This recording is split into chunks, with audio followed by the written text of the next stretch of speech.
இந்த வண்டியோட லோடு என்னன்னு பார்த்தீங்கன்னா, விண்டு மில்லோட அந்த ரெக்கை இருக்கு பார்த்தீங்களா, அதுதான். இதோடைய லென்த் எவ்வளோ இருக்கு அப்படின்னு பார்ப்போம். இங்க இருந்து நம்ம அந்த கடைசி வரைக்கும் வீடியோ எடுக்கிறோம். எவ்வளோ நேரம் ஆகுதுன்னு பார்ப்போம். 10 செகண்ட் ஆச்சு. இப்போ இருந்து கால்குலேட் பண்ணிக்கங்க. எவ்வளோ பெருசா இருக்குன்னு நீங்களே கற்பனையே பண்ண முடியாது. அவ்வளோ பெருசா இருக்கு. மொத்தம் 91 மீட்டர் அப்படின்னு சொன்னாங்க. இந்த ஒரு விங்கு மட்டுமே 21 டன்னு. அந்த வீடியோ அந்த எண்டுக்கு போறதுக்கு எவ்வளோ நேரம் ஆகுதுன்னு பார்ப்போம். எவ்வளோ செகண்ட்ஸில் அந்த வீடியோ என்னால் எடுக்க முடியுதுன்னு பார்க்குறேன். இவ்வளோ பெரிய வண்டி ஓட்டுறீங்களே, எவ்வளோண்ணா உங்களுக்கு சம்பளம்னு கேட்டேன். ஒரு நாளைக்கு 1350 ரூபா அப்படின்னு சொன்னார்.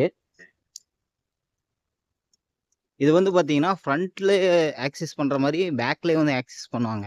அப்போ தான் வந்து வண்டி ஈஸியாக வந்து திருப்ப முடியும். பாருங்க, இங்கே இருக்கிற டயர் வந்து பார்த்தீங்கன்னா தனியாக ரொட்டேட் ஆகும்.